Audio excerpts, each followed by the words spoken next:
여러분 안녕하십니까? 마태복음 읽기 시간입니다. 마태복음 이제 27장, 28장 이제 두 장을 남겨두고 있는데요. 어, 정말 그야말로 복음의 하이라이트를 향해서 마지막 그 고개를 남겨두고 있는 시점입니다. 마태복음 27장은 사실상 지상에서의 예수님의 마지막 순간을 묘사한 복음서의 마지막 장이라고 할 수 있습니다. 대제사장들과 장로들은 마침내 예수를 죽이기로 최종적으로 뜻을 모으고 사형 집행의 권한을 가진 빌라도 총독에게 예수님을 넘겨주게 되죠. 죄목은 유대인의 왕을 자처함으로 황제와 로마 제국을 향해서 반란을 일으켰다는 그런 죄목이었습니다. 본격적으로 이제 마지막 장을 시작하기 전에 27장은 가룟 유다의 최후에 대해서도 잠시 언급을 하고 있죠. 가룟 유다는 예수님이 유죄 판결을 받는 것을 보고 뉘우치고는 돈을 돌려주려고 했죠. 대제사장들과 장로들 앞에 다시 돌아와서 미리 함께 얘기를 나눴던 사람들이었겠죠. 그들에게 돌아와서 내가 잘못 생각했다고 이걸 돌려주겠노라고 그렇게 말을 하자 그들로부터 그건 우리와 전혀 상관없는 일이다 라는 말을 듣게 되죠. 돌이킬 수 있는 길목마저도 차단된 그 가룟 유다는 자기가 받은 그 은돈을 성전에다가 던져버리고 그리고 돌아와서 목을 메어 자살합니다. 참 비극적인 그런 사건이었죠. 유다는 비극적으로 생을 마감했습니다만 사실 여기 오늘 성경에서 가룟 유다보다 더 끔찍하고 비극적인 사람들을 보여주고 있어요. 누굴까요? 바로 성전의 책임자들이자 관리자들이자 성직자들이었던 대제사장과 장로들이었습니다. 이들은 뉘우치는 사람조차 받아주질 않았습니다. 자신들의 어떤 정치적 이익이랄까요? 자신들이 그 계획한 일을 계획한 대로 이루기 위해서 한 사람의 영혼 따위는 관심도 없었습니다.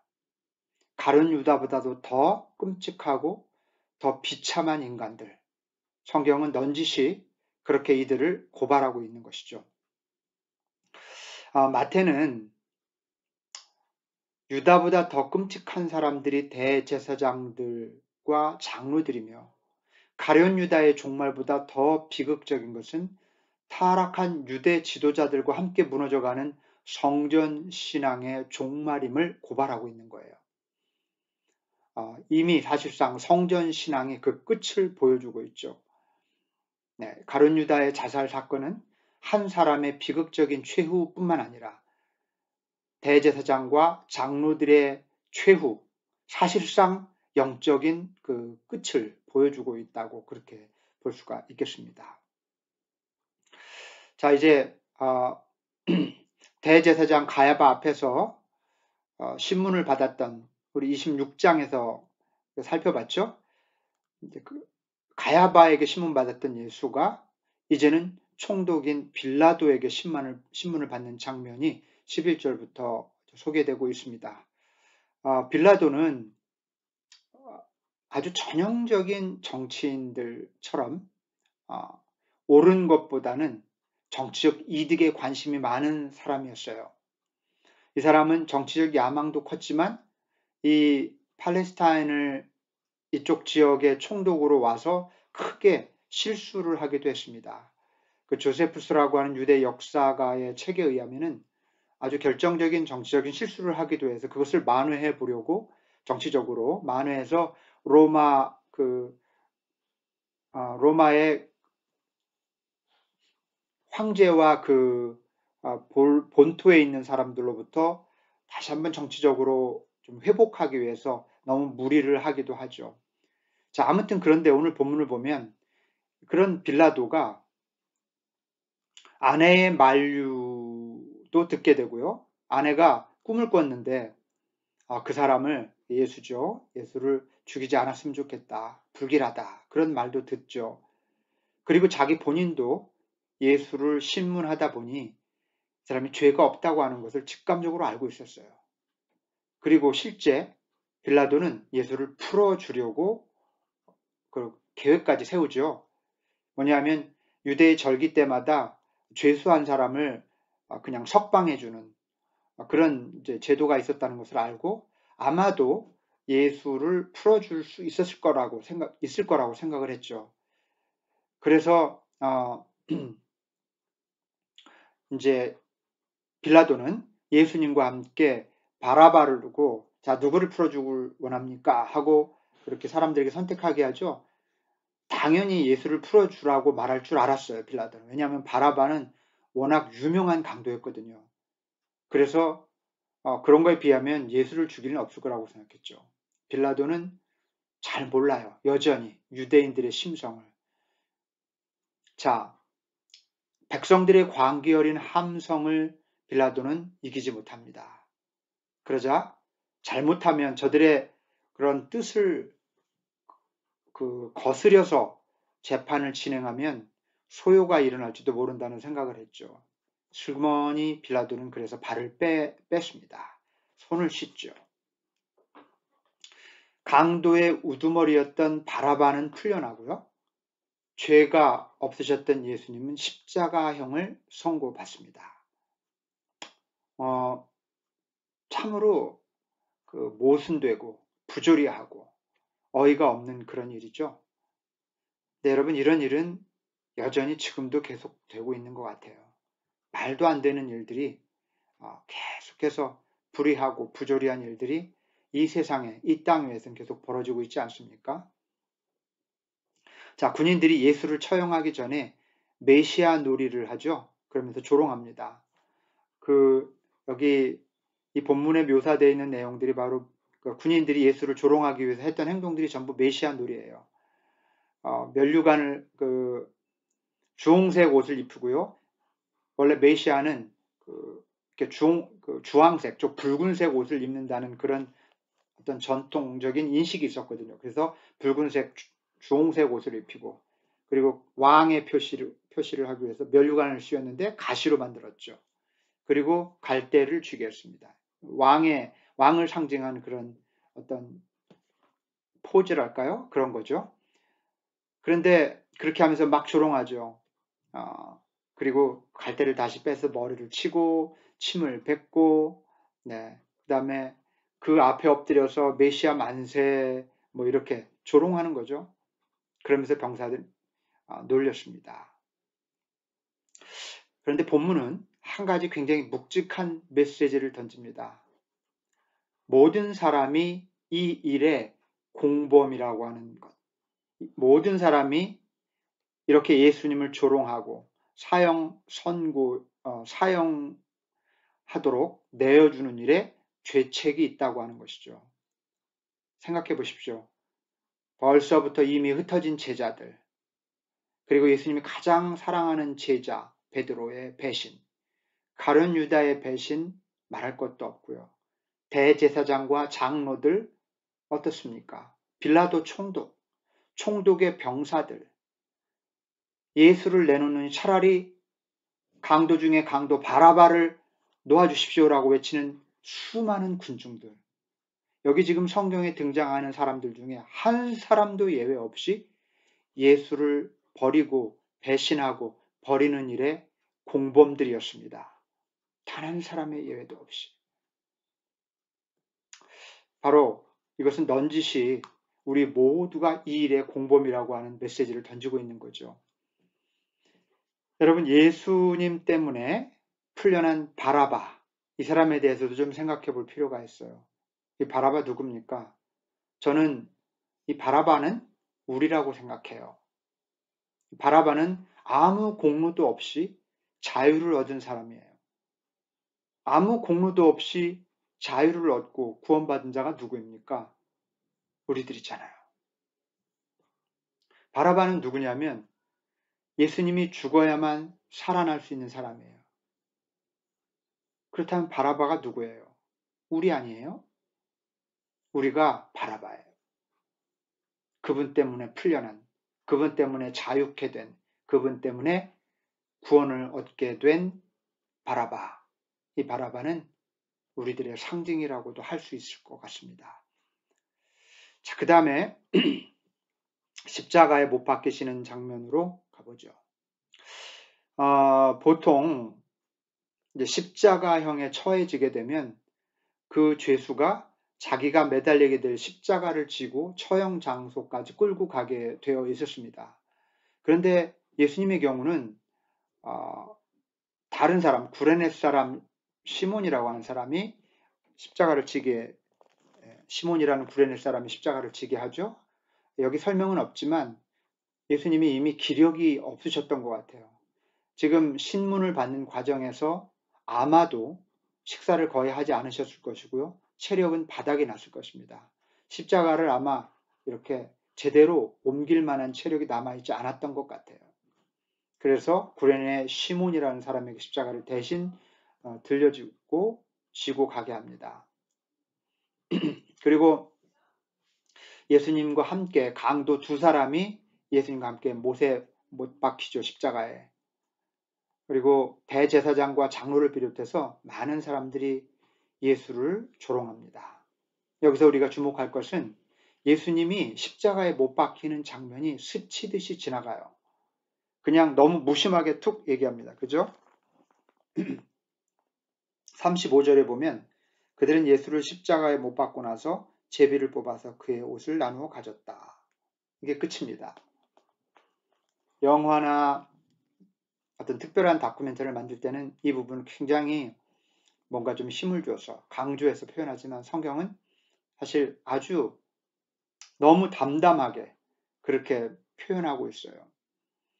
그 대신에 십자가에 달린 예수님을 조롱하고 모욕하는 장면은 이 내용과 함께 굉장히 자세하게 소개하고 있습니다.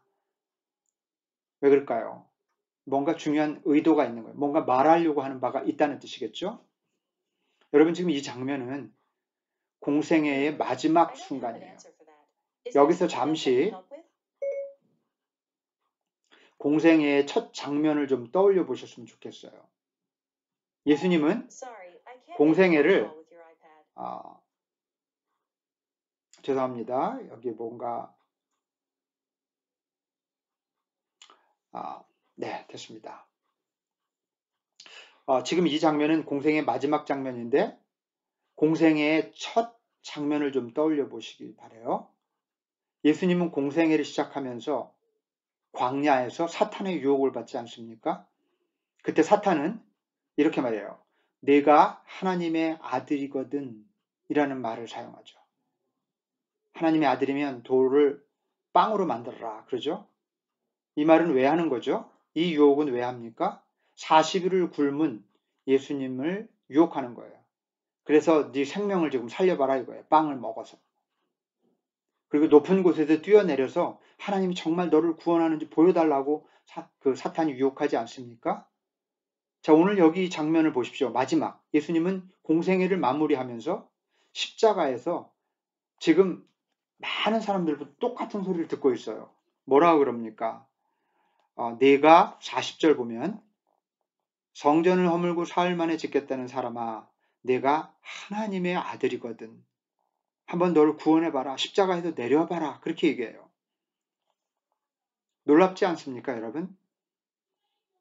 공생애를 시작할 때 사탄으로 받았던 유혹, 사탄에게서 들었던 그 말을 지금 이 공생의 마지막 순간에 다시 사람들에게 듣고 있어요. 내가 정말 하나님의 아들이거든. 십자가에서 한번 내려와서 너를 살려봐라 이거죠.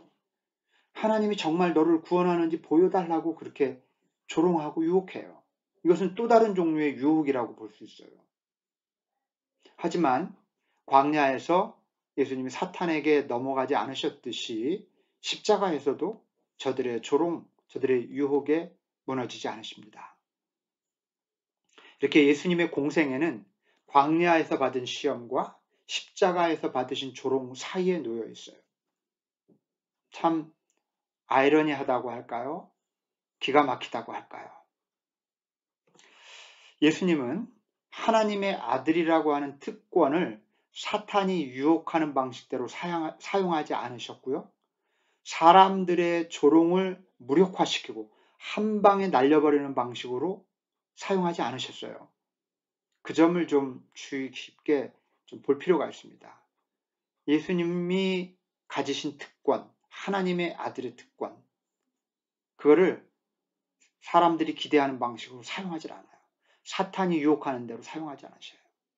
어떻게 사용하십니까? 그러면 예수님은 하나님의 아들이라는 특권을 십자가를 지는 특권, 죽음을 맞이하는 특권으로 사용하셔요. 그래서 마침내 죽음을 물리치고 진정한 생명의 길을 여는 그런 특권으로 사용하신다는 사실입니다. 얼마나 아름답고 또 감동이 되는지 몰라요.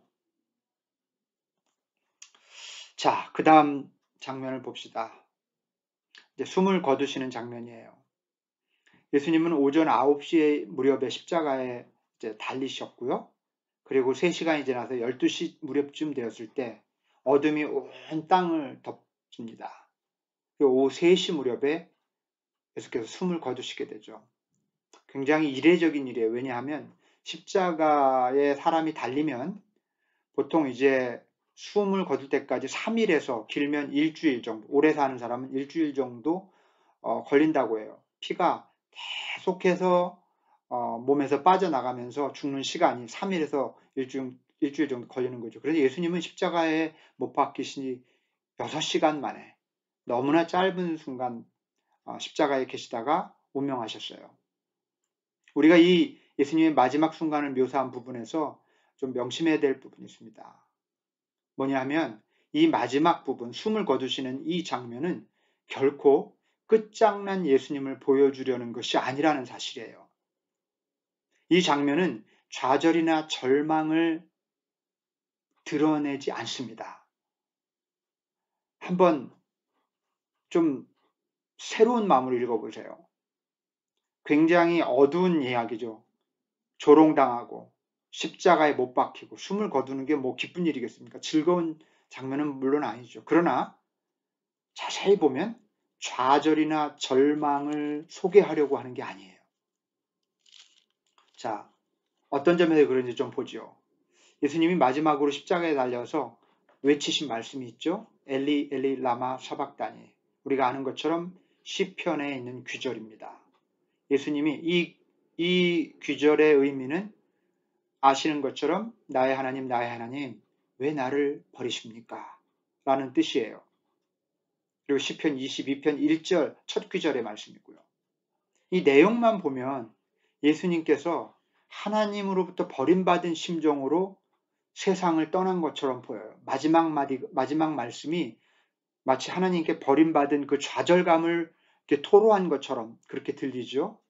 그러나 그렇지 않습니다. 이 귀절은 좌절의 표현이 아니라 어둠 속에 있을 때, 가장 깊은 어둠과 절망 속에 있을 때 탄식 시편으로 기도하는 옛사람들의 기도 방식이에요. 예수님은 좌절을 쏟아놓고 운명하신 게 아니라 마지막 기도를 탄식 시편으로 드리신 겁니다. 사람들이 오해했어요. 십자가에 달려서 큰 소리로 외칠 수도 없으셨을 거예요. 마지막으로 외친 소리가 엘리 엘리 하니까 엘리야를 부르나 보다 뭐 그렇게 좀 잘못 들었던 것 같아요. 엘리야가 내려와서 구원하나 보자 마지막까지 그렇게 조롱하잖아요. 제대로 잘 못 들었던 것 같아요. 아무튼 이 마지막 귀절은 예수님이 실패를 자인하는 그런 토로가 아니라 전통적으로 기도해왔던 탄식 시편을 가지고 드리는 마지막 기도를 드리는 것이었습니다. 내가 온전히 다 알 수 없으나 이런 방식으로 일이 진행되는 것을 온전히 알 수 없고 나는 너무나 힘들고 정말 좌절감과 같은 그런 것들이 가득 몰려오지만 그럴 것을 하나님의 뜻에 맡기는 기도를 드리는 거예요. 주님, 어찌하여 나를 버리십니까? 옛 선조들이 했던 그 표현을 빌어서 그렇게 하나님을 찾는 거죠. 정말 좌절하고 정말 절망을 토로했다면 하나님을 부르지도 않았을 것입니다. 절망의 순간에 하나님께 따지는 것은 기도예요. 하나님께 막 그 원망을 쏟아놓는 것, 하나님을 향한다고 하는 것 자체가 기도라고 할 수 있는 것이죠. 자, 아무튼 그리고 50절을 보면 예수님께서 숨을 거두셨다라고 기록되어 있어요. 이 말씀은요, 이것으로 끝장이 났다는 뜻이 아닙니다. 오히려 복음서가 지금까지 가고자 했던 최종 목적지에 도달했다는 거예요. 예수님께서 숨을 거두셨다. 글쎄요, 여러분 어떻게 읽으셨는지 모르겠는데 저는 이 부분을 읽을 때 안타까움에 젖기보다는 드디어 예수님께서 사명을 완수하셨구나, 그런 생각이 들었어요. 저는 마태도 그런 의도로 이 말씀을 기록했다고 생각합니다. 그리고 그 다음에 조금 이해하기 어려울 수도 있는 그런 내용들이 나옵니다. 숨을 거두신 후에 성전 휘장이 위에서부터 아래로 두 폭이 찢어졌다고 그랬어요. 굉장히 상징적인 사건이죠. 예수님이 죽으신 후 이 성전의 휘장이란 지성소와 또 그 안에 다른 성소 사이를 가로막는 그런 어떤 경계선이거든요. 그 안에는, 그 지성소 안에는 대제사장이 1년에 한 번 속죄일에 들어갈 수밖에 없었어요. 그때 외에는 대제사장도 못 들어가고요. 그때 아니고 어떤 때라도 다른 사람, 대제사장이 아닌 사람들은 지성소에 들어갈 수 없었어요. 오직 대제사장만이 그 속죄일에 죄를 사하해 주기를 기도하기 위해서 지성소에 들어갔던 겁니다. 근데 예수께서 죽으심으로 그 간격을 허무신 거죠. 휘장이 찢어졌다고 하는 그런 의미가 있는 것이죠. 땅이 흔들리고 바위가 갈라졌다고 해서 무덤이 열리고, 자, 이 구절이 중요한데요. 잠자던 많은 성도의 몸이 살아났다. 오래전에 죽어 묻힌 사람들이 깨어나서 사람들에게 나타났다는 보도가 52절, 53절에 나오는데요. 이거는 어떤 메시지를 이미지로 전달하려고 하는 일종의 그림 언어라고 할 수 있습니다. 예수님이 숨을 거둔 순간부터 이제 더 이상 죽음이 힘을 쓰지 못한다는 메시지예요. 죽음의 세력이 완전히 패배했다는 메시지입니다. 그래서 오래전에 죽어 묻힌 사람들이 다시 깨어나서 살아났다는 거예요. 죽음이 끝장났다는 그런 메시지입니다. 이것을 그림 언어로 묘사한 거예요. 이게 약간 좀 뚱딴지 같이 들리실 수 있을 거예요. 당연합니다. 왜냐하면 이 언어가 일반 언어가 아니기 때문에 그렇습니다. 이처럼 예수님께서 숨을 거둔 장면을 읽을 때 우리는 예수님의 죽음이 가져온 결과를 전체적으로 좀 볼 필요가 있어요. 이것은 예수님의 실패가 아니라 죄의 실패, 악의 실패, 죽음의 실패라는 거예요. 궁극적으로 예수님의 승리라는 것입니다. 그렇게 읽을 수 있어야 하고요. 그렇게 읽어야만 이 27장을 온전히 바라볼 수 있게, 이해할 수 있게 되는 것이죠. 자, 그 다음에 이제 마지막 장면은 예수님 무덤에 묻히는 장면이죠. 아리마다의 요셉이 빌라도에게 허락을 받고 시신을 넘겨받습니다. 그리고 자기 개인 무덤에 예수님을 안치하죠. 자, 그런데 어떤 일이 벌어집니까? 예수라고 하는 분이 당시 사회적으로 예루살렘 전역에서 굉장히 민감한 인물이었고요. 또 많은 사람들이 예수님이 처형당했다는 소식을 듣고 다양한 각양각색의 반응들이 있었습니다. 그리고 어떤 사람들은 예수님이 살아계실 때 했던 그 말을 기억했어요. 사흘 만에 다시 부활한다고 하는 그래서 그런 소문은 로마의 그 관리자들과 대제사장들과 장로들도 다 알고 있었습니다. 굉장히 민감했어요. 그래서 예수님이 돌아가셨지만 예수님의 시신에 대해서 걱정이 많았죠. 왜냐하면 혹시라도 예수를 추종하는 사람들이 시신을 훔쳐서 부활했다고, 자기의 스승이 부활했다고 헛소문을 퍼뜨릴까 봐 걱정한 거죠. 그러면 사람들이 그 소요가 일어날 수 있고 사람들의 마음이 움직일 수가 있어서 그걸 걱정했던 겁니다. 그래서 대제사장과 장로들도 걱정했고 빌라도와 그 관리들도 걱정을 했어요. 그래서 무덤을 지킬 경비병까지 파견했습니다. 오늘 본문을 보면요. 그들의 걱정이 아주 잘 묘사되어 있어요. 걱정했다라고 묘사하고 있지는 않지만 예수님의 시신이 안치된 무덤을 혹시라도 이 시신을 뺏길까봐 굉장히 철저히 지키려고 애쓰는 모습을 보여주고 있어요. 강조해서. 보십시오. 무덤 어귀에 큰 돌을 굴려서 막아 놓았습니다. 이게 바로 그런 단적인 모습이에요. 두려움의 한 단면 같은 거예요. 상징. 또 경비병을 파견하죠. 그리고 경비병들에게 무덤을 단단히 지키라고 명령한 일도 그렇습니다. 그리고 그 무덤의 돌을 그 빌라도 총독의 이름으로 봉인합니다. 이제 그 무덤의 돌이 움직여지면 법을 어기게 되는 거예요. 자, 이렇게 취할 수 있는 모든 조치를 취했습니다. 여러분, 우리가 아는 것처럼 우리는 결론을 알죠. 그렇게 인간들이 걱정과 두려움 속에 빠져 있던 사람들이 철저하게 무덤을 지키려고 했지만 결국 지키지 못하죠. 그래서 지금 이 부분에서 이 무덤의 시신을 빼앗기지 않으려고 했던 저들의 여러 가지 노력들은 마치 부활을 저지해 보려고 애쓰는 어리석은 안간힘처럼 보입니다. 그러나 그들의 부활을 저지하려는 노력들은 수포로 돌아가죠. 그리고 그 노력들이 얼마나 헛된 일인지를 깨닫게 됩니다. 우린 이 구절을 읽으면서 부활을 저지하려고 하는 사람들의 어리석은 안간힘이 얼마나 헛된지를 다시 한번 좀 새겨보게 됩니다. 자, 이제 다 다뤄봤는데요. 마무리하면서 마지막으로 한 가지만 더 좀 짚어보겠습니다. 27장을 요약해보면 이렇게 말할 수 있어요. 유다가 자살한 장면. 빌라도에게 신문을 받다. 유다가 자살하다 빌라도에게 신문을 받다. 사형 선고를 받다. 조롱과 모욕을 받다. 십자가에 못 박히다. 숨을 거두다. 무덤에 묻히다. 얼마나 절망스러운 일의 나열인지 모르겠어요.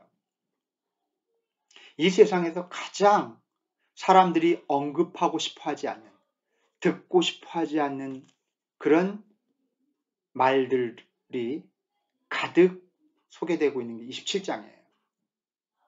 여러분, 지금 일어난 이 일들이 누구에게 일어난 일입니까? 하나님의 아들에게 일어난 일이라는 거예요. 믿으실 수 있겠습니까? 이런 일이 어떻게 하나님의 아들에게 일어날 수 있을까? 그런 질문을 좀 한번 던져보셨으면 좋겠어요. 자, 한번 잘 생각해 봅시다. 하나님의 아들이 십자가에서 내려와서 빌라도를 꾸짖고 조롱하고 모욕하는 자들을 물리치고 당당하게 하나님의 아들임을 세상에 보여주는 쪽이 쉬웠을까요? 아니면 빌라도에게 신문을 받고 사형 선고를 받고 조롱과 모욕을 당하고 십자가에 못 박히고 숨을 거두고 무덤에 묻히는 쪽이 쉬웠을까요? 하나님의 아들로서 어느 쪽이 더 쉬웠을까 생각해 보세요. 당연히 전자가 더 쉬웠을 거예요. 하나님의 아들이 십자가에서 내려와서 원수들을 모조리 쓸어버리는 것이 기적일까요? 아니면 하나님의 아들이 그 모진 고난과 모욕과 십자가와 죽음을 당하신 일이 진짜 기적일까요? 어떤 게 더 어려운 일이겠어요? 하나님의 아들이 조롱을 당하시고 십자가에 못 박히시고 죽으셨다는 것이 진짜 기적이 아니겠습니까? 여러분, 마태복음 28장보다 27장이 더 중요할지도 몰라요. 물론 성경이 다 중요하지만 이 복음서의 결론과 결론적인 핵심 메시지가 27장에 담겨 있다는 뜻입니다. 왜 28장 마지막 장보다 그 직전이 27장이 더 중요하냐면 하나님의 아들이 부활하셨다는 소식보다 하나님의 아들이 고난받고 십자가에 달리고 죽으셨다는 소식이 훨씬 더 놀라운 소식이기 때문에 그래요. 그리고 그랬기 때문에 부활이라는 결론에 도달할 수 있었기 때문입니다. 여러분, 그냥 부활하는 게 아니에요. 부활은 어떤 일이 미리 성취되었기 때문에, 진행되었기 때문에 나타난 결과이지 반대가 아닙니다. 고난과 십자가와 죽음이 있었기에 부활이 열매로 맺혀진 거예요. 그냥 열매만 보는 것이 과연 중요할까? 부활은 결론입니다. 중요해요. 그러나 어떻게 부활이 가능했는가를 보는 것이 훨씬 더 중요하지 않겠습니까? 그래서 27장이 중요해요. 부활을 보도한 28장은 굉장히 짧죠? 그러나 27장은 66절이나 될 정도로 길어요. 그만큼 강조되고 있다는 것입니다. 여러분, 부디 부활이라고 하는 결론으로 너무 쉽게 점프하지 마시기 바랍니다. 27장을 대충 읽고 넘어가지 않으시길 바라요. 27장에 오래 머무르실 수 있기를 바랍니다. 하나님의 아들이 하신 선택을 깊이 묵상하고 또 묵상하실 수 있기를 바랍니다. 오늘 마태복음 27장 강의를 이것으로 마치겠습니다. 여러분 감사합니다. 다음 주에 마지막 28장으로 다시 찾아뵙겠습니다. 안녕히 계십시오.